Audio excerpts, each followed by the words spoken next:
Hello everyone, welcome back to my channel. আশা করি সবাই তোমরা খুব ভালো আছো, আমিও ভালো আছি। তো চলে এসেছি একটা নতুন ভিডিও নিয়ে। আজকের ভিডিওটা একটু ইন্টারেস্টিং হতে চলেছে, বিকজ আজকে আমি শুধুমাত্র যে কোন কোন চ্যাপ্টার সেটা বলবো না, তার সাথেও আমি কিছু এই চ্যাপ্টার ওয়াইজ ডাব্লিউবিসিএস এ কোন ইয়ারে কি কোশ্চেন এসছে সেটাও কিন্তু বলবো। ঠিক আছে? তো ভিডিওটা স্কিপ না করে প্রথম থেকে শেষ অবধি দেখো। আই থিঙ্ক তোমাদের সবার জন্য খুব হেল্পফুল হবে। তো প্রথমেই বলে রাখি, ইন্ডিয়ান পলিটি হচ্ছে ডাব্লিউবিসিএস এর একটা সাবজেক্ট, যেটা হচ্ছে প্রত্যেক বাড়ি 12 কি 13টা করে কোশ্চেন আছে। পলিটি আর ইকোনমি আমি বলেছিলাম আগের ভিডিওতে, তাও আর একবার বলে দিই। এই দুটো মিলিয়ে হচ্ছে টোটাল 12+13 25, 25টা প্রশ্ন, অথবা 14+11 বা অন্য ইকুয়েশনেও আসতে পারে। মোট 25টা প্রশ্ন এর থেকে আসতে পারে এই চ্যাপ্টার থেকে। ঠিক আছে? তো সেটা নিয়ে আজকে আমার আলোচ্য বিষয়, সেটা হচ্ছে ইন্ডিয়ান পলিটি, অর্থাৎ ভারতীয় রাজনীতি। তার থেকে কি কি প্রশ্ন আসে আমি একটা খাতায় নোটস করে রেখেছি। চ্যাপ্টার ওয়াইজ কি কি প্রশ্ন তোমরা করতে পারবে, আহ, পড়েছে আগের বছরে প্রিভিয়াস, এবং সেটা আমি আজকে বলবো। তো ফার্স্টে দেখো লিখেছি কি কি, আগে জেনে নিই যে কি কি চ্যাপ্টার তোমাকে পড়তে হচ্ছে পলিটি থেকে। স্পেসিফিক এই চ্যাপ্টারগুলো পড়লে আর আদারওয়াইজ কিছু পড়া লাগবে না, কারণ এগুলো থেকেই কিন্তু বারবার কোশ্চেন রিপিট হয়েছে।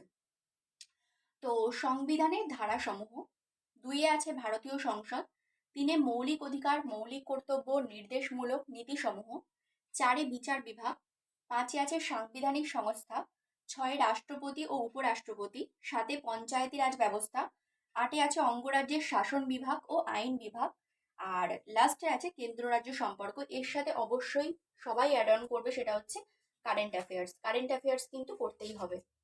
কারেন্ট অ্যাফেয়ার্স হলো এর সাথে যোগ করবে। তো এবার আমি একটা একটা করে চ্যাপ্টার ওয়াইজ আসবো, এবং আমি বলবো যে কোন এর থেকে, মানে সংবিধানের ধারাসমূহ থেকে কি কি প্রশ্ন তোমার পরীক্ষা আসতে পারে। তো সেই নিয়ে অনেকেই আমাকে রিকোয়েস্ট করেছিলে যে চ্যাপ্টার ওয়াইজ ক্লাস করাতে। তো আমি ভাবলাম চ্যাপ্টারটাও আমি বলে দেবো, এবং কোন চ্যাপ্টার থেকে কোন কোন জিনিস হতে পারে বা কোন কোন কোশ্চেন আসতে পারে সেটাও আমি এর সাথে অ্যাড অন করবো।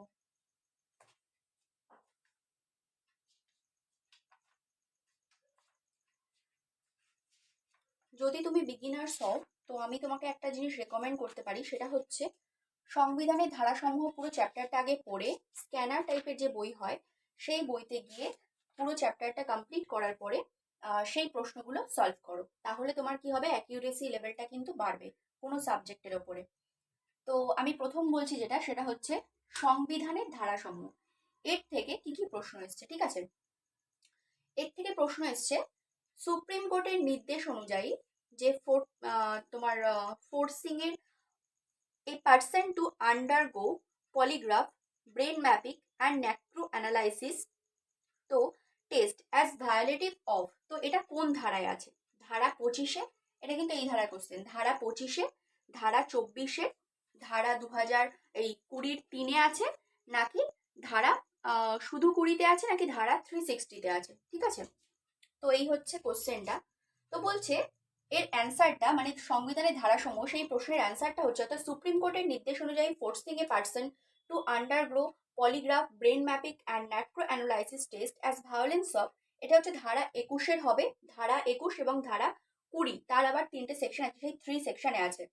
তো যদি এক্সপ্লেনেশনটা অবশ্যই জেনে রাখবে, যে এক্সপ্লেনেশনটা কি বলছে। এক্সপ্লেনেশনে বলছে ভারতের সংবিধানের 3য় অধ্যায়ের 12 থেকে 35 নম্বর যে ধারা আছে, সেটা নাগরিকদের মৌলিক অধিকার সম্পর্কে কিন্তু বলে, আলোচনা করা হয়েছে। মানে 12 থেকে 35 নম্বর যে ধারাটা আছে, তার মধ্যে হচ্ছে ভারতীয় নাগরিকদের মৌলিক অধিকার সম্বন্ধে বলা হয়েছে। তো ভারতের সুপ্রিম কোর্ট রায় দিয়েছে কোনো ব্যক্তিকে নিজ ইচ্ছার বিরুদ্ধে মস্তিষ্কের চিত্রাঙ্কন, মানে হচ্ছে ব্রেন ম্যাপিং, যেটাকে ইংলিশে বলে, সেটার হচ্ছে পলিগ্রাফ প্রভৃতি পরীক্ষা করে তার সংবিধানের 20-3, অর্থাৎ 20 যে আর্টিকেলসটা আছে তার 3 নাম্বার এবং 21 নাম্বার ধারাকে লঙ্ঘন করবে। তো প্রথমটা কিন্তু সংবিধানের ধারাসমূহ থেকে এরকম কোশ্চেন আসবে। ঠিক আছে? এবার আমি এটা, এই কোশ্চেনটা কত কত সালে এসছে একটু বলে দিই। এটা 2018-এ এসছে। এবার 2016-র একটা কোশ্চেন আমি তোমাকে বলছি। ভারতীয় সংবিধানের কোন ধারায় ভারতীয় রাষ্ট্রীয় সম্বন্ধে একটি কার্যকারী ব্যাখ্যা দান করা হয়েছে? তো এখানে অপশানস আছে। প্রথম অপশন এ 10 নাম্বার ধারা, অপশন বি এ আছে 11 নাম্বার ধারা, অপশন সি এ 12 নাম্বার ধারা, অপশন ডি এ আছে 13 নাম্বার ধারা। কোন ধারায় এটা হয়েছে? তো এর উত্তরটা হয়ে যাবে অপশন সি, অবশ্যই 12 নাম্বার ধারায়। ভারতীয় সংবিধানের কোন ধারায় ভারতীয় রাষ্ট্র সম্বন্ধে এবং কার্যকারী ব্যাখ্যা দান করা হয়েছে? এটা অপশন সি হবে। তো এক্সপ্লেনেশনটা একটু শোনো। ভারতীয় সংবিধানের 12 নম্বরের ধারায় রাষ্ট্র অর্থাৎ রাষ্ট্রের যে সংজ্ঞাটা অর্থাৎ what is the meaning of the state এটা প্রদান করা হয়েছে সেখানে। তো বলছে রাষ্ট্রের অন্তর্গত সমস্ত সংস্থাকেই রাষ্ট্রের অন্তর্ভুক্ত করা হয়েছে। এই 12 নম্বর ধারার সংজ্ঞা অনুযায়ী সংবিধানের তৃতীয় যে অধ্যায়টির গুরুত্বটা কিন্তু উপলব্ধি করা যায়, অর্থাৎ তৃতীয় চ্যাপ্টারের যে ইম্পর্টেন্সটা সেটা এখানে গুরুত্ব দেওয়া হয়েছে, মানে উপলব্ধি করা হয়েছে। ঠিক আছে, এটাও কিন্তু সংবিধানের ধারাসমূহের একটা কোশ্চেন। আচ্ছা, এবার আমি আসবো হচ্ছে ভারতীয় সংসদের একটা কোশ্চেনে। এটা এই যে কোশ্চেনটা এক্ষুনি বললাম, এটা 2016 এসছে WBCS এ। নেক্সট, ভারতীয় সংসদ দেখো, ভারতীয় সংসদ এটা বলছে অর্থাৎ ইন্ডিয়ান পার্লামেন্ট, যেটাকে ইংলিশে বলে কিন্তু ইন্ডিয়ান পার্লামেন্ট। তো রাজ্যসভার যে সভাপতি হলেন কে? অপশন এতে আছে ভারতের রাষ্ট্রপতি, অপশন বি এ আছে ভারতের উপরাষ্ট্রপতি, অপশন সি এ আছে ভারতের প্রধানমন্ত্রী, অপশন ডি এ আছে ভারতের স্বরাষ্ট্রমন্ত্রী।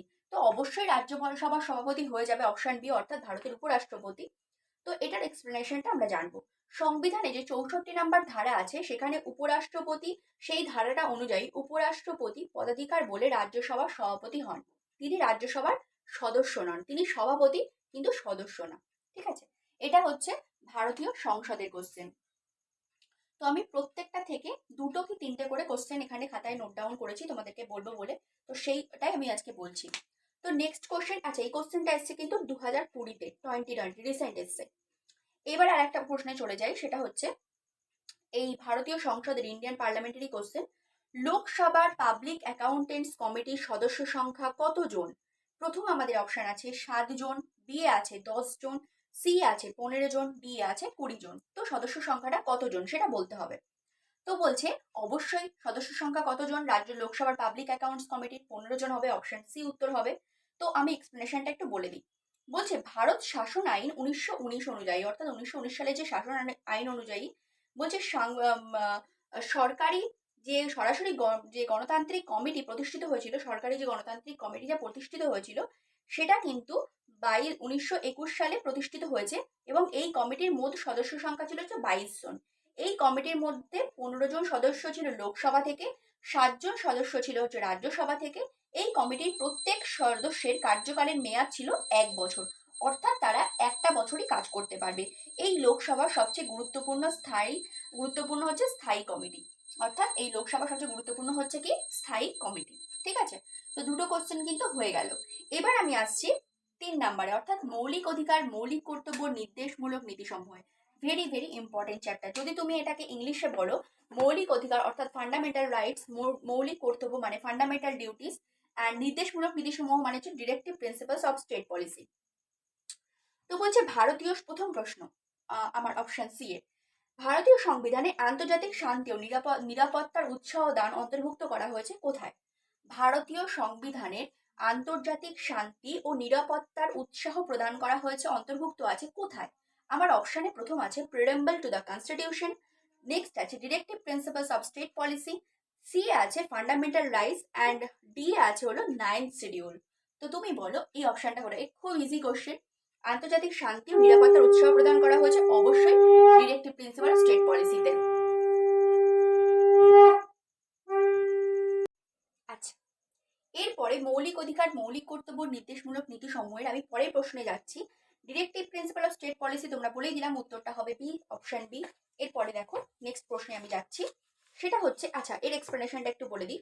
ভারতীয় সংবিধানের 4th অংশ অর্থাৎ পার্ট 4 এর এবং এর 36 থেকে 51 নম্বর ধারায় রাষ্ট্র পরিচালনার নির্দেশমূলক নীতিসমূহ লিপিবদ্ধ করা হয়েছে। সংবিধানের 51 নম্বর ধারা অনুসারে আন্তর্জাতিক শান্তি ও নিরাপত্তা রক্ষা, আন্তর্জাতিক আইন ও সন্ধির প্রতি শ্রদ্ধা, তারপর বৃদ্ধি এবং সালিশের মাধ্যমে আন্তর্জাতিক বিবাদের মীমাংসার ব্যাপারে চেষ্টা করবে। ঠিক আছে, সেই জন্য হচ্ছে এর অপশনটা হয়ে যাবে এক্সপ্লেনেশন বি। তো ওয়েলফেয়ার স্টেটের চিন্তা, সেকেন্ড আমি আরেকটা কোশ্চেন বলছি এই সেম এর থেকে, ওয়েলফেয়ার স্টেটের চিন্তা ভারতীয় সংবিধানে সযত্নে রক্ষা করা হয়েছে কোথায়? Very very important question.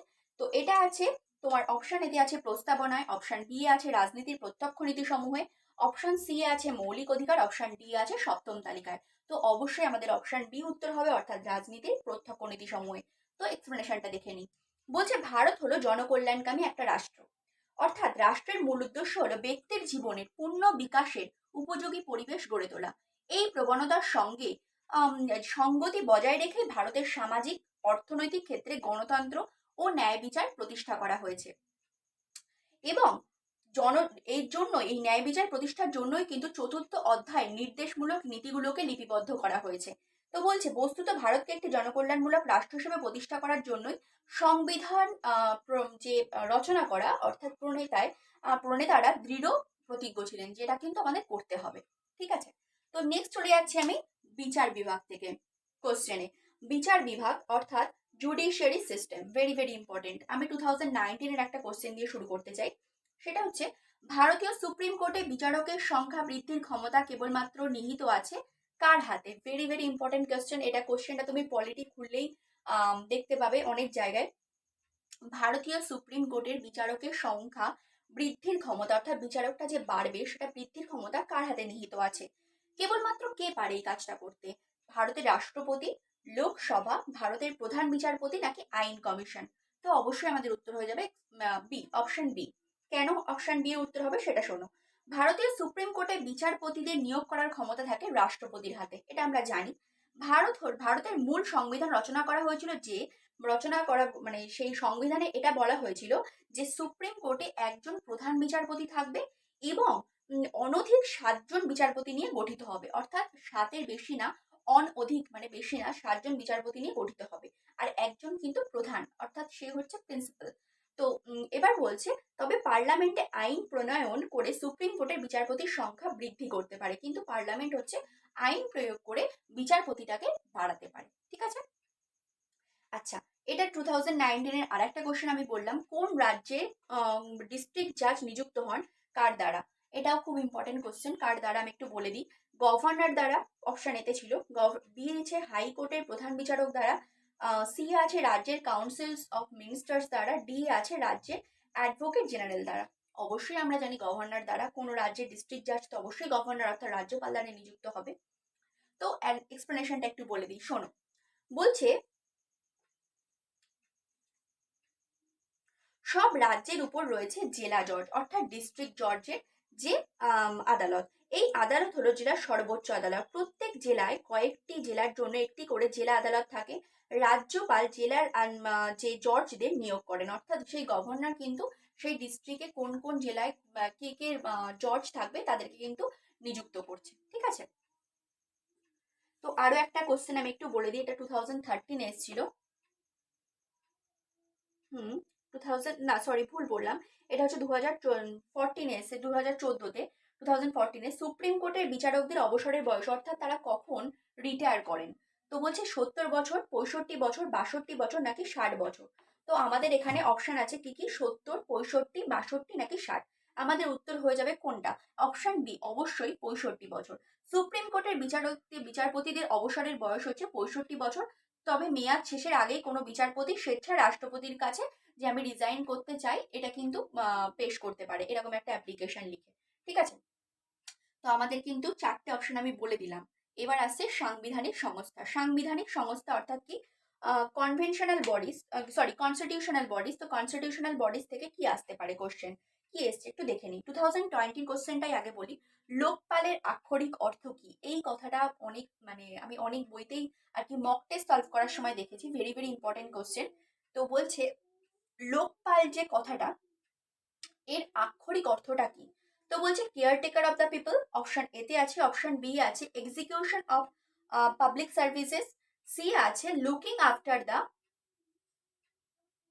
Weaker section of society, এবং ডি আছে হচ্ছে মোটিভেট সিভিলিয়ান্স। ঠিক আছে, তো আমাদের অ্যান্সারটা কিন্তু প্রথমটা হয়ে যাবে অবশ্যই কেয়ারটেকার অফ দ্য পিপল। অর্থাৎ কেন হয়ে যাবে আমি এক্সপ্লেনেশনটা একটু দিই। লোকপাল একটি হচ্ছে সংস্কৃত শব্দ। ঠিক আছে, এটা একটা সংস্কৃত শব্দ যার অর্থ হচ্ছে জনগণের পিতা বা জনগণকে যে রক্ষা করে বা রক্ষক। ঠিক আছে, তো বলছে কেয়ারটেকার অফ দ্য পিপল মানে এই কথাটা অ্যাকচুয়ালি কেয়ারটেকার মানে কি? কাউকে দেখাশোনা করা। তো জনগণকেই দেখাশোনা করছে। কেয়ারটেকার অফ দ্য পিপল জনগণকে যে দেখাশোনা করে। তো বলছে শব্দটি প্রথম সংসদে ব্যবহার করেন হচ্ছে লক্ষ্মীমল সিংভি। ইনি ব্যবহার করেছিলেন 1963-তে, 1963 সালে। এটি হচ্ছে সুইডেনের ওমার্সম্যানের অনুকরণে গৃহীত একটি ব্যবস্থা। ঠিক আছে, এটি সুইডেনের একটা ব্যবস্থা, সুইডেনের হচ্ছে ওম্বুডসম্যানের অনুকরণে গৃহীত একটি ব্যবস্থা। আচ্ছা, এর আরেকটা প্রশ্ন আমি একটু বলে দিই সাংবিধানিক সংস্থার কনস্টিটিউশনাল বডি, সেটা হচ্ছে লোকপালে, এটা 2020 এসেছে। লোকপালের লোগোতে সতর্কতা চিহ্নিত আছে কি কি কি মানে কি চিহ্ন আছে? তিরাঙ্গা, বিচারকের বেঞ্চ, অশোক চক্র নাকি দুহাত? কি কি কোন চিহ্নটা আছে? তো অবশ্যই অশোক চক্র, অপশন ডি হয়ে যাবে আমাদের উত্তর। আচ্ছা, এরপরে আমি একটু চলে আসছি নেক্সটে রাষ্ট্রপতি আর উপরাষ্ট্রপতি। রাষ্ট্রপতি উপরাষ্ট্রপতি, তো রাষ্ট্রপতি উপরাষ্ট্রপতি মানে প্রেসিডেন্ট অ্যান্ড ভাইস প্রেসিডেন্ট, এটাও কিন্তু খুব ইম্পর্টেন্ট চ্যাপ্টার। দেখো এই যে চ্যাপ্টারগুলো আছে, তোমাদের কাছে যদি পলিটি বই থাকে তো তোমরা কিন্তু ওই বইটা থেকেও পড়তে পারো। যদি তোমার কাছে ইংলিশটা কঠিন না মনে হয় তো ওখান থেকে পড়তে পারো। আর যদি মনে করো যে না বাংলায় পড়বে, তাহলে এই যে চ্যাপ্টারগুলো আমি নাম লিখেছি, তোমরা কিন্তু কোনো ম্যানুয়াল টাইপস বইতে গিয়ে সেই জায়গা থেকে এই চ্যাপ্টারগুলো মানে একদম স্পেসিফিক এই চ্যাপ্টারগুলো পড়লেই কিন্তু তোমার পলিটি থেকে অন্তত তুমি 12টা-13টা কোশ্চেন ইজিলি যে কটা আসবে আই থিঙ্ক করতে পারো যদি ভালো করে পড়ো। ঠিক আছে, এবার আমি আসি প্রেসিডেন্ট ভাইস প্রেসিডেন্টের কোশ্চেনে। তো এই কোশ্চেনটা এসছে তোমার ডাব্লিউবিসিএস প্রিলিমস 2017 এর কোশ্চেন আমি একটা নিয়েছি। ভারতের প্রজাতন্ত্রের প্রথম নাগরিক হলেন কে? ভারতের প্রজাতন্ত্রের প্রথম নাগরিক হলেন কে? অর্থাৎ ভারতের যে প্রজাতন্ত্র তার প্রথম নাগরিক কে ছিলেন? ভারতের আহ যে তোমার এখানে আমাদের অপশনটা দেওয়া আছে, ভারতের উচ্চতম ন্যায়ালয়ের প্রধান বিচারপতি, ভারতের রাষ্ট্রপতি, ভারতের প্রধানমন্ত্রী, আর নাকি লোকসভার অধ্যক্ষ, কে হয়েছিলেন? তো আমাদের এখানে অপশন অবশ্যই হয়ে যাবে অপশন বি। ভারতের রাষ্ট্রপতি হলেন ভারতবর্ষের শাসন ব্যবস্থার প্রধান। এই রাজকীয় পদের জন্য তাকে ভারতের প্রথম নাগরিকত্ব অর্থাৎ ফার্স্ট সিটিজেন অফ ইন্ডিয়া তাকে কিন্তু গণ্য করা হয়। ঠিক আছে, তো গেল প্রথম প্রশ্ন। এটা কিন্তু না যে 2019-এ এই প্রশ্ন আসেনি, আমি জাস্ট ছোট ছোট দেখে যেহেতু খাতায় লিখেছি, ছোট ছোট করে পুরো চ্যাপ্টার ওয়াইজ কিছু কিছু প্রশ্ন দুটো তিনটে করে আমি স্পেসিফিক এখানে লিখেছি, সেই জন্য আমি সেটা দেখেই বলছি। এরকম ভেবো না যে 2019-এ কোশ্চেন আসেনি বা 2020-তে আসেনি, এরকম না, প্রত্যেক ইয়ারেই এসছে। আমি জাস্ট সেখান থেকে কিছু ছোট ছোট প্রশ্ন নিয়ে আজকে তোমাদের সাথে আলোচনা করছি পুরো চ্যাপ্টার ওয়াইজ। আচ্ছা, নেক্সট প্রশ্ন দেখো, এটা 2016 এসছে। পার্লামেন্টে কার সম্মতি ছাড়া কোনো অর্থ বিল পেশ করা যাবে না? পার্লামেন্টে কার সম্মতি ছাড়া কোনো অর্থ বিল পেশ করা যাবে না? ভারতের প্রধানমন্ত্রী নাকি লোকসভার অধ্যক্ষ নাকি ভারতের রাষ্ট্রপতি নাকি কেন্দ্রীয় অর্থমন্ত্রী, কার? তো এখানে আমার অ্যান্সারটা হয়ে যাবে ভারতের রাষ্ট্রপতি। রাষ্ট্রপতির অনুমোদন ব্যতীত অর্থাৎ রাষ্ট্রপতির কিন্তু পারমিশন ছাড়া কোনো মন্ত্রী লোকসভাতে অর্থের যে বিল সেটা উত্থাপন করতে পারবে না। কিন্তু বিল পাশের পর রাষ্ট্রপতি সম্মতি দানে বাধ্য থাকবেন, কিন্তু বিলটা পাশ হয়ে গেলে তিনি আর কি সম্মতিটা দেবেন যে হ্যাঁ ঠিক আছে, অর্থাৎ কোনো রকম কোনো অবজেকশন করবেন না। আচ্ছা, এটা গেল আমার হচ্ছে রাষ্ট্রপতি, প্রেসিডেন্ট, ভাইস প্রেসিডেন্ট। এবার আমি আসছি পঞ্চায়েতি রাজ ব্যবস্থা, অর্থাৎ যাকে ইংলিশে কি বলে পঞ্চায়েতি রাজ সিস্টেম।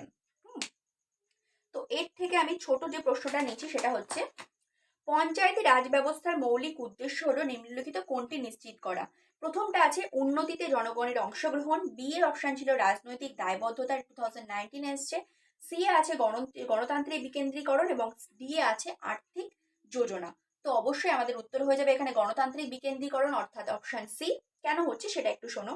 বলবন্ত রায় মেহতা কমিটির প্রতিবেদন অনুযায়ী ভারতে ত্রিস্তরে পঞ্চায়েতি রাজ ব্যবস্থার কথা বলা হয়।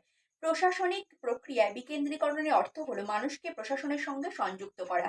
এই পথে স্থানীয় স্তরে প্রশাসনিক বিষয়ে মানুষের উৎসাহ, উদ্বেগ, উদ্দীপনাকে উদ্দীপ্ত করা।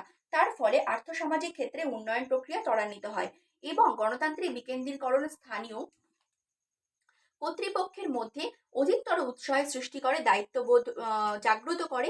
এই কারণেই পঞ্চায়েতি রাজ ব্যবস্থা কিন্তু সূচনা করা হয়। তাহলে বুঝতেই পারছো পঞ্চায়েতি রাজ ব্যবস্থা ব্যাপারটা কি। তো এরপরে আসছি আরেকটা কোশ্চেনে, যেটা 2019 এসছে। না সরি 2018 আমি নিয়েছি এখান থেকে। ভারতের সংবিধানের কোন আর্টিকেলে পঞ্চায়েত নাগরিককে বর্ণনা করা হয়েছে? আর্টিকেল 40, আর্টিকেল 42, আর্টিকেল 41 নাকি আর্টিকেল 43? কোনটায় হচ্ছে বর্ণনা করা হয়েছে? তো অবশ্যই আমাদের উত্তরটা হয়ে যাবে কিন্তু আর্টিকেল 40। ভারতীয় সংবিধানের কোন আর্টিকেলে পঞ্চায়েত সংগঠনকে বর্ণনা করা হয়েছে? তো অবশ্যই হয়ে যাবে আর্টিকেল 40।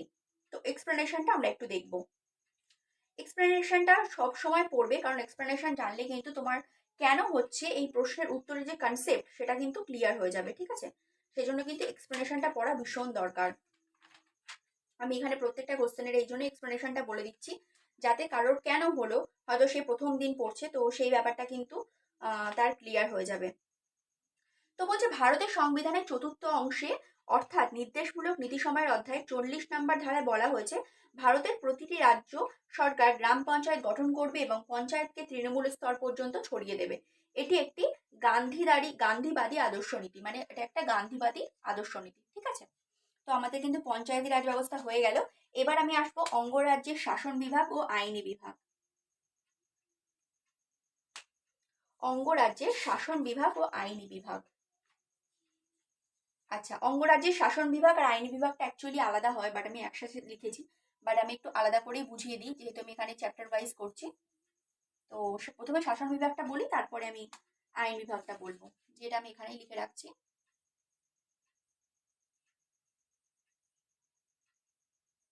অঙ্গরাজ্যের শাসন বিভাগটা লেখাই আছে, আইন বিভাগটা পড়িয়ে দেবো।